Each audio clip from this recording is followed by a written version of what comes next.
A new year, but a new low for Turkey's currency. The lira has been tumbling against the dollar, the weight of 2016's political uncertainty, terror attacks and the war in Syria possibly taking its toll. Last year was a very problematic, tough year for Turkey. This increased uncertainties and, of course, deteriorated business confidence in Turkey for both national and foreign investors. The impact can be seen here in the Grand Bazaar, one of Turkey's main tourist attractions. But right now, many aren't coming. 2016 was, business-wise, was one of the worst year actually for tourism for all of us. Ramazan Can believes terrorism is behind Turkey's economic woes. They just economically, they want to hurt us. You understand? I mean, and the tourism is one of this branch. Just a few years ago, Turkey was grouped among the mint countries, the most promising emerging economies. But in the first 2 weeks of this year, the Turkish lira was the worst performing currency in the world. On Wednesday last week, it dropped to a record low of 3.93 lira to the dollar, taking it down 12% since the beginning of the year. While it did recover somewhat by the end of the week, the Turkish lira has lost almost 1/3 of its value since the failed coup attempt last July, as the political and security climate rattles investors. Jewellery designer Mehmet Cankut is luckier than some with regular Turkish customers, but many traders here use US dollars to buy their goods or pay their rent. Before $100 we say 300 lira. Right now we call 370 lira. When you try to say the customers, they are saying, oh, your price is getting up because of the dollars.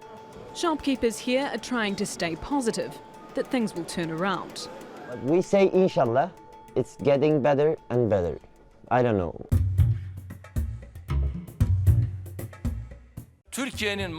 Everybody knows that the attacks Turkey is facing have an economic aspect. There is no difference in terms of goals between the terrorist with the gun in his hand and a terrorist with dollars and euros in his hands. With Turkey's economic indicators in good shape, the government blames exchange rate manipulation for the volatile lira, and that Turkey is facing economic sabotage. President Erdogan has called on Turkish citizens to transfer their foreign savings into lira and is offering citizenship to foreigners who invest in Turkey. But economists say the main causes of the lira's troubles are internal, and there needs to be some economic reform.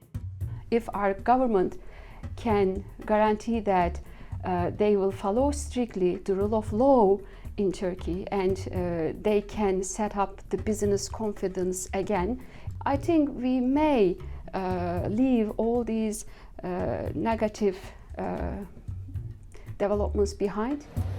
Are external factors to blame for the lira's instability, or are the problems closer to home? And is change needed within?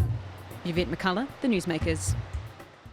Well, to discuss this, I'm joined by economics professor Harun Öztürkler in Ankara. He's the chair of the economics department at Kırıkkale University, and from Koç University here in Istanbul, Professor Selva Demiralp. She's an associate economics professor and has consulted for several banks, including the European Central Bank. Thanks both of you for joining us. Professor Demiralp, let me start with you. Part of my job is to ask the questions that people at home want to ask. So it's very simple. Why is the lira struggling?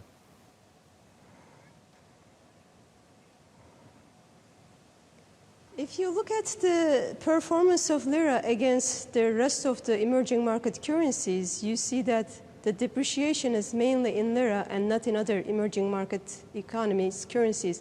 The reason that I'm bringing this up is because in order to evaluate whether this is triggered by domestic events versus international events, you need to compare how your currency is changing its value as opposed to other currencies. So it's mainly a domestic issue because other emerging market currencies, if anything, have appreciated a little bit since the beginning of the year, while Turkish lira depreciated more than 10%.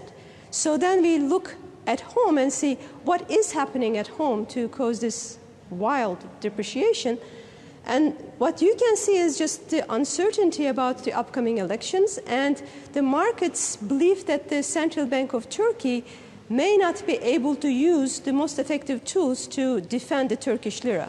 Okay, Professor Öztürkler in Ankara, would you agree with that? It's mainly domestic and there's uncertainty because of political uncertainty.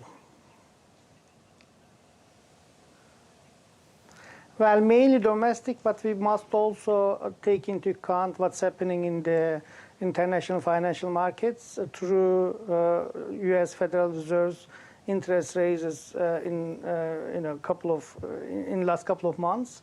But we must remember that there are a couple of ways that you can determine exchange rates in a country. One of which is fixed exchange rate. The other one is flexible exchange rate, which is Turkey now is following. And there are different regimes in between. And Turkey's central bank's main objective is to stabilize prices, and financial stability is another target.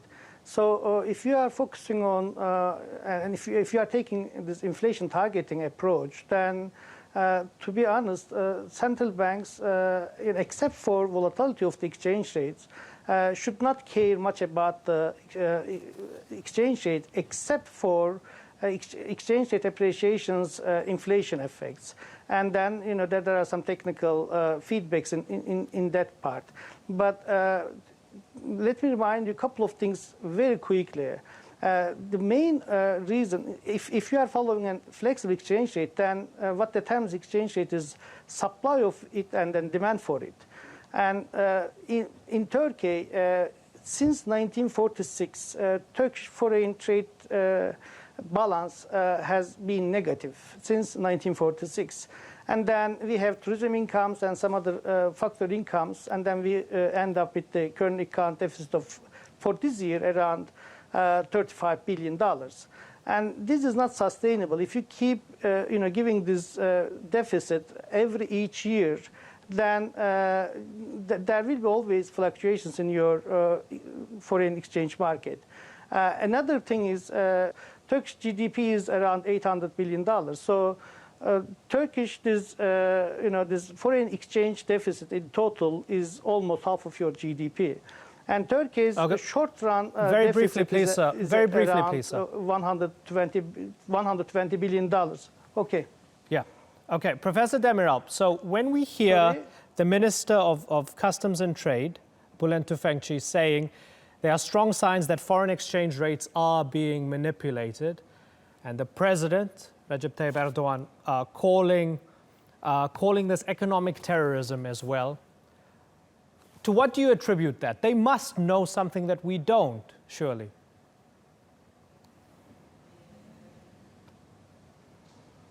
Well, here's how I think about it. In a country where you have no capital restrictions, so there is free flow of capital, international money is just going to seek the highest return after you discount the risk factors, which is what we call risk-free yield. So in the post-2008 period, when the Federal Reserve was injecting money and the dollar was cheap and US interest rates and global interest rates were low, this money flew into emerging markets and Turkey because the rate of return compared to risk was lower in Turkey. But right now we see the opposite currency movement. Now the money is leaving country, dollars are leaving country.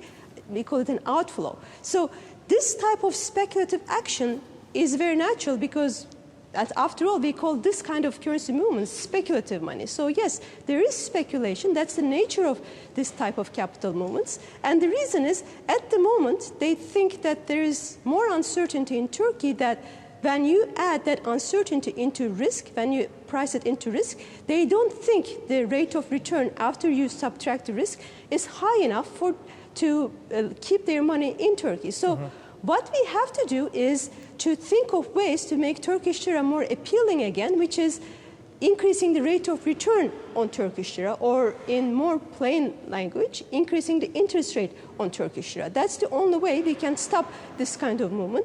And that's exactly what the Turkish Central Bank started to do since last week. And yesterday and today this week. So they are trying to reduce the Turkish lira supply, increase the price, which is the interest rate, and try to make Turkish lira more attractive compared to dollars again. Let's go to Ankara. Professor Öztürkler, do you agree with that? So it's a combination.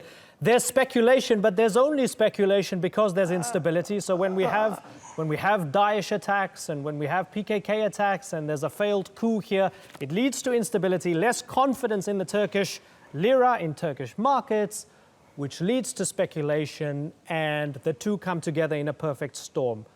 Would you agree with that? I completely agree with this statement and what Professor Demiral said. Since the Turkish Central Bank's total reserves, actually usable reserves, is about $35 billion. There is no way Turkish Central Bank can use this direct interference with the exchange rate market. And then the second best option is the interest rate. Unfortunately, because of some political pressures, Turkish central banks cannot openly increase the interest rate. But Professor Demiral was saying they have started since last week. They have started doing it, increasing interest rate implicitly by reducing the supply of the Turkish lira. Final point from Professor Demiral. Looking forward, we're in January, we're halfway through January in 2017. Will it take a stable political year in 2017 that's, say, half as unstable as 2016 in order to restore confidence in the Turkish economy?